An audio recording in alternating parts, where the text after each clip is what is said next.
बोलिए वृंदावन बिहारी लाल की जय।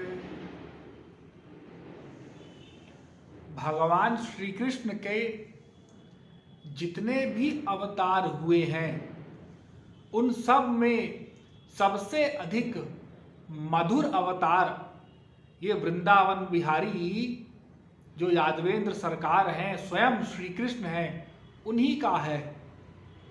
भगवान के वैसे तो 24 अवतारों का वर्णन श्रीमद् भागवत महापुराण में आता है, लेकिन यह भी ठीक ठीक बात नहीं है, क्योंकि भागवत ही कहती है अनंत नाम रूपाय च, अर्थात भगवान के अनंत नाम हैं, अनंत अनंत रूप हैं, अनंत अवतार हो चुके हैं। ये एक पृथ्वी है, ऐसे ही और भी पृथ्वियां हैं, अनंत कोटि ब्रह्मांड है। प्रत्येक ब्रह्मांड में किसी न किसी क्षण, जैसे इस क्षण किसी न किसी ब्रह्मांड में अवतार हो रहा होगा भगवान का। तो जो सबसे मधुराति मधुर अवतार है वह श्री कृष्ण अवतार है, क्योंकि भगवान ने यहाँ अपना माधुर्य स्वरूप भी प्रकट किया, अपनी माधुर्य लीलाएं भी भगवान ने भक्तों के साथ की।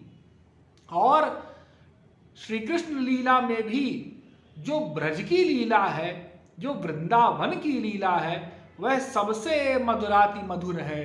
अर्थात मधुर, वैसे तो ठाकुर जी की समस्त लीलाएं मधुर हैं, वो तो मधुर अवतार ही है। तो मथुरा की भी मधुर है, द्वारिका की मधुरतर, और जो वृंदावन की लीलाएं हैं वह मधुरतम है, अर्थात सबसे सर्वश्रेष्ठ। तो यहाँ पर ठाकुर जी केवल अपना माधुर्य स्वरूप ही प्रकट करते हैं। यहाँ पर केवल माधुर्य माधुर्य ही है, माधुर्य के सिवा ऐश्वर्य का प्रवेश यहाँ पर नहीं है। यहाँ भगवान की परमिशन नहीं है ऐश्वर्य शक्ति को कि ब्रज में आ जाए, तो भगवान यहाँ पर माधुर्य लीलाएं करते हैं। उन्हीं में से एक लीला ऐसी है, वह आपने सुनी होगी, मैं फिर से बता देता हूं कि भगवान ने एक बार माटी खा लिया, मिट्टी को भगवान ने मुंह में रख लिया, और मिट्टी खाते हुए भगवान को ब्रज गोपियों ने देखा। तो जब ब्रज गोपियों ने देखा तो भगवान ने मुंह बंद कर लिया, और ब्रज गोपियों ने तो यशोदा मैया से भी शिकायत कर दिया कि अरे देखो देखो, तुम्हारा लाला मिट्टी खाए हुआ है, माटी, और ये रोज शिकायत करता है, रोज रोज शिकायतें लाला की आती थी यशोदा मैया के पास। तो मैया ने सुना, अरे मिट्टी खाया है, नहीं नहीं ऐसी तो बात नहीं हो सकती, अरे तुम विश्वास नहीं मानती ना, उसी से जाके पूछो। तो जब कृष्ण से पूछा तो ठाकुर जी ने मुंडी ऐसे कर दी कि नहीं, मैंने तो माटी नहीं खाई। तो मैया मान गई, हाँ मेरा लाला ठीक ही कहता है, माटी नहीं खाई, अरे तुम लोग झूठ बोलती हो। तो एक गोपी कहती, अरे हम झूठ नहीं बोलती है, तेरा लाला झूठ बोलता है, जरा इसका मुंह तो खुलवा के देख, ये झूठ बोल रहा है कि इसने माटी नहीं खाई, इसने खाई है हमारे सामने ही।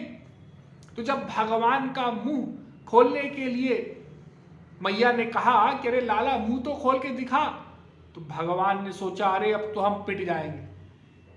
अब एक साधारण बुद्धि से कोई विचार करे, इसमें भगवान को कुछ करना तो था नहीं, भगवान तो मिट्टी विट्टी सबको गायब कर सकते हैं 1 सेकंड में योग माया की शक्ति द्वारा।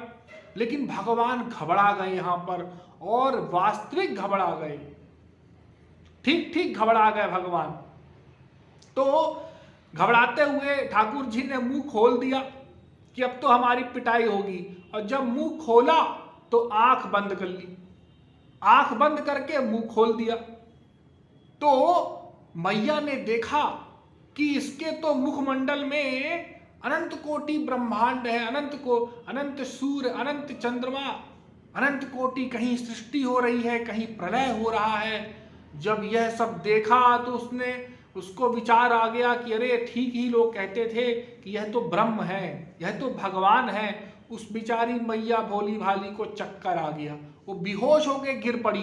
और यहाँ ठाकुर जी आंख बंद किए हुए हैं, वो सोच रहे हैं कि अब तो हमको डंडा पड़ा, कांप भी रहे हैं। बड़े आश्चर्य की बात है, कांप रहे हैं। हाँ, भीषास मादवाता है पवते, वो कांप रहा है जिससे सब कांपते हैं। तो भगवान कांप रहे हैं और इंतजार कर रहे हैं कि हमको अब पिटाई होने वाली है, लेकिन उल्टा हो गया। मैं कुछ देर बाद जब देखा कि हमको डंडा वंडा तो पड़ा नहीं, ना मैया की कोई आवाज आ रही है, तो आंख खोला, देखा तो मैया बेहोश। ठाकुर जी ने कहा अरे ये क्या हो गया, ये उल्टा कैसे हो गया, मैया बेहोश कैसे हो गई। तो ठाकुर जी ने देखा अच्छा अच्छा अच्छा अच्छा, वो ऐश्वर्य शक्ति ने जब देखा, योग माया शक्ति ने भगवान की, कि अरे तो हमारे तो स्वामी अब इनकी पिटाई होने वाली है, और निश्चित पिटाई है, क्योंकि मैया तो डंडा लिए खड़ी है और मुंह खोलने के लिए कहती है। तो वो चोरी छुपे आकर के उसने भगवान के मुख में और संपूर्ण ब्रह्मांड दिखा दिया मैया को, सेवा किया उसने बिचारी ने। लेकिन ठाकुर जी ने डांट के भगाया, अरे तू कहां से आ गई चुड़ैल, है तेरा यहां प्रवेश नहीं है ब्रज में, भाग भाग भाग, तुरंत भाग। तो एक बार ऐश्वर्य शक्ति आ गई थी। वैसे तो सब वहां पर माधुर्य ही माधुर्य है, भगवान ऐश्वर्य प्रकट नहीं करते अपना। फिर तुरंत ही कन्हैया रोने लग गए और ऐसी लीला करने लग गए और मैया को जगाया और मैया से कहा कि भाई क्या बात है। तो मैया ने कहा अरे हो सकता है मैंने कोई स्वप्न देखा हो, मैं बूढ़ी तो हो ही गई हूँ और मुझे अब मेरा दिमाग ठीक नहीं रहता, इसलिए हो सकता है मैंने गड़बड़ सड़बड़ देखा हो, यह तो मेरा लाला है। अब ठाकुर जी ऐसे हो गए, ऐसे बन गए भोले भाले कि ब्रह्म की तो कल्पना बहुत दूर की बात है। एक जो हमारे यहाँ कहते हैं ना, एक चतुर बालक भी उनमें नहीं दिखाई पड़ता, दृष्टिगोचर नहीं होता, वो तो भोले भाले बन गए। तो मैया ने कहा कि मैं सठिया गई हूँ, बुढ़ापा आ गया, तो चल बेटा अब घर चल, सांझ हो रही है, अब यहाँ पर और अधिक समय बिताना आवश्यक नहीं है। लेकर के ठाकुर जी को घर चली गई। ऐसी ही एक लीला जब ब्रज गोपियां शिकायत लेकर के आई, ठाकुर जी सखाओं के साथ क्रीड़ा किया करते थे। कभी ठाकुर जी किसी गोपी के यहाँ जाएं और माखन चोरी करके खाएं, कभी किसी गोपी के यहाँ जाकर के माखन चोरी करके खाएं। तो ठाकुर जी का यह नियम ही था, कभी किसी के यहाँ जाना, कभी किसी के यहाँ जाना, माखन चोरी करके खाना। तो शिकायतें आने लग गई, ठाकुर जी मटकी फोड़ने लग गए। तो स्वाभाविक है कि गोपियों का तो उसी से सब काम चलता था, माखन बेचती थी जाकर के मथुरा में, उसी से उनको पैसा मिलता था, धन मिलता था और काम होता था उनका। तो जब नुकसान किसी का होगा तो स्वाभाविक है वो तो शिकायत करेगा ही। तो यहाँ ठाकुर जी की शिकायत कर दी और बहुत सी शिकायतें लेके गोपियां पहुंची। तो मैया गुस्सा गई, मैया ने कहा आज मैं इसको नहीं छोड़ूंगी। मैया इतना तेज गुस्सा हो गई कि आज इसको आने दे। और ठाकुर जी आए और ठाकुर जी से पूछा कि क्यों तू ये क्यों करता है, आज तेरे को छोड़ूंगी नहीं। मैया भागी और ठाकुर जी के पीछे भागने लग गई और ठाकुर जी भी भागने लग गए। क्या लीला है अद्भुत, बताओ।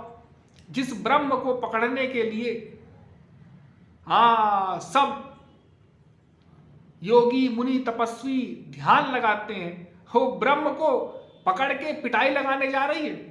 उनके ध्यान में, अपने ध्यान में एक झलक मिल जाए ठाकुर जी की, विभोर हो जाते हैं संत लोग ऐसा। और वो ठाकुर जी सामने है, वो ब्रह्म, वो पूर्णतम पुरुषोत्तम जो भगवान है, वो श्री कृष्ण रूप में आए हैं और उनको पकड़ने जा रही है मैया। और मैया ने उनको पकड़ लिया, भगवान की कृपा द्वारा ही भगवान अपने आप पकड़ में आ गए। जब मैया ने पकड़ लिया तो ठाकुर जी थर थर थर थर कांपने लग गए। मैया ने रस्सी से बांध दिया और एक पतली डंडी, वो पतली डंडी होती, साटी बोलते हैं उसको, वृक्ष में जो मुलायम डाल होती है ना, वो उसकी बात कर रहे हैं, सूखी लकड़ी की नहीं। उसको ले लिया पतली सी और उससे ठाकुर जी को डरा रही है, तो ठाकुर जी बाकायदा डर रहे हैं, आंख नीचे करके आंसू बहा रहे हैं, उनका शरीर थर थर कांप रहा है। भागवत कहती है, गोप्या ददे त्वयि कृतागसिदाम तावत याते दशाशु कलिलांजन संभ्रमाक्षम वक्त्रम निनीय भय भावनया स्थितस्य सा मां विमोहयति भीरपि यद विभेति। वक्त्रम निनीय, ओ सिर नीचे करके बकायदा आंसू बहा रहे हैं, शरीर कांप रहा है डंडे के डर से, एक छोटी सी लकड़ी से डर रहे हैं। और इनके बारे में क्या क्या कहता है वेद? हाँ, भयादस्याग्निस्तपति भयात्तपति सूर्य भयादिंद्रश्च वायुश्च मृत्युर्धावति पंचमः।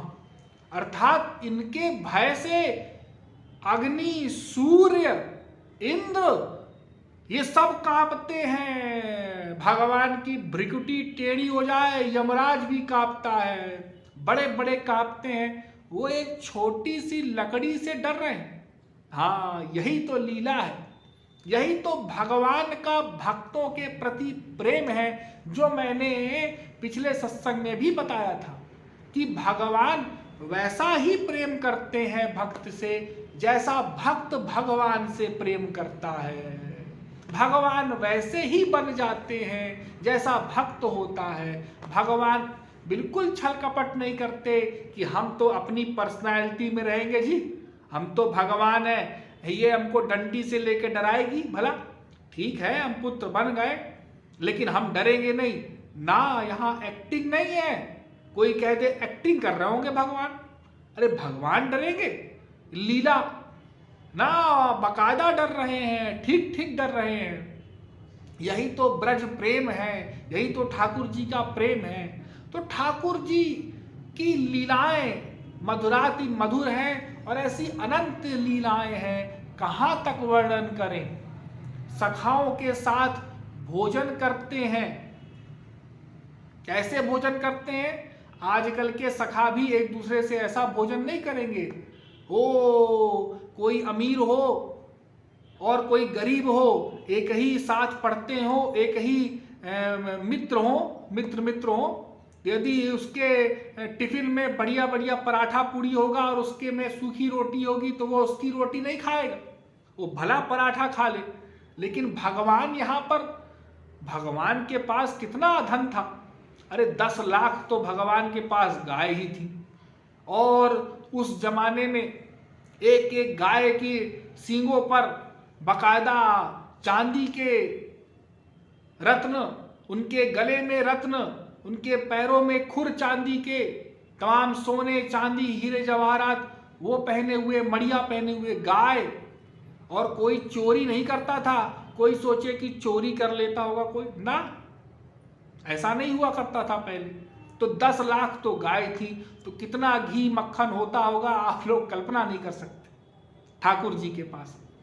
तो वो ठाकुर जी अपना, जब उनका तो कैसा लंच बॉक्स रहता होगा आप लोग कल्पना भी नहीं कर सकते, ना कोई कर सकता। लेकिन वो सूखी रोटी अपने सखाओं की खाने के लिए झपकते हैं। हाँ, ऐसे ही मधुमंगल एक बार छाछ पी रहा, तो मधुमंगल ने छाछ पी और ठाकुर जी से छुपा करके कि यदि कन्हैया ने देख लिया तो हमारी छाछ तो गई हमको तो मिलेगी नहीं, बचेगी नहीं। तो मधुमंगल छाछ पी रहा और उसके मुख में गई छाछ, ठाकुर जी ने गुलचा मार दिया और वो मधुमंगल के मुख से निकल के छाछ नीचे की ओर जाने लगी। तो ठाकुर जी ने अपना मुख लगा दिया और वो झूठी छाछ पी गए ठाकुर जी। यही देख करके तो ब्रह्मा भी मोहित हो गया। ब्रह्मा जी को जब पता चला कि हमारे सृष्टि में भगवान का अवतार हुआ है, स्वयं श्री कृष्ण भगवान का, तो वो दर्शन के निमित्त आया। और जब उसने ऐसी लीला देखी, अरे ये तो जूठन खा रहे हैं, छीन छीन करके, मुख से छीन करके, ये ऐसा खा लेते हैं ग्वाल बाल सखाओं का, तो ये कैसे भगवान हो सकते हैं? ये तो वेद विरुद्ध कार्य है, और वेद विरुद्ध तो भगवान नहीं करते। वो ब्रह्मा मोहित हो गया तो वो 2 वर्षों के लिए वो सबको ग्वाल बालों को लेके चला गया ब्रह्मलोक, वो दूसरी लीला है। तो फिर भगवान ही सब ग्वाल बाल और यहाँ तक कि गाय बछड़े सबको ले गया ब्रह्मा, वो सब बन गए भगवान, और सबके घरों में जाकर के वैसी वैसी ही एक्टिंग करे, वैसी वैसी ही लीला करे भगवान, वैसे वैसे गाय बछड़ा स्वयं श्री कृष्ण बन गए। और 2 वर्ष के पश्चात जब ब्रह्मा जी को भान हुआ, अरे अब तो समय हो गया, अब चल जाकर के देखें, अब तो पोल खुल गई होगी इनकी, ये भगवान नहीं है। जाकर के देखा तो देखा अरे ये तो सब वैसे के वैसे हैं, मैं उनको लेके गया था, किसको लेके गया था? तब भगवान के चरणों में पड़ा, भगवान ने माफ किया। तो भगवान की लीलाएं बहुत ही मधुर हैं, और ऐसा अवतार जो स्वतः ही आकर्षित कर लेता है। भगवान की कोई भी अवस्था हो, किशोरावस्था हो, पौगंड अवस्था हो, बाल्य अवस्था हो, कोई भी अवस्था हो, वो भक्तों को अपने लीलाओं द्वारा भगवान आकर्षित कर लेते हैं, और भक्त का मन बहुत सरलता से इन लीलाओं में लग जाता है। तो भगवान की इन लीलाओं का हमें चिंतन करना चाहिए। अधिक से अधिक इन लीलाओं के दर्शन हमें कब होंगे, हमें वास्तविक ब्रज में प्रवेश कब मिलेगा, कब वह अवसर आएगा जब हम भी भगवान के सखा बन के, गोपी बन के, गोप बन के भगवान के साथ विचरण करेंगे, भगवान के साथ हम भी भगवान की लीलाओं का आनंद लेंगे। तो यह सब हमको चिंतन करना चाहिए, ऐसा लक्ष्य हमको बनाना चाहिए। तो ठाकुर जी की मधुर लीलाओं को हम और भी आगे भी बताते रहेंगे। अभी के लिए इतना ही। बोलिए वृंदावन बिहारी लाल की।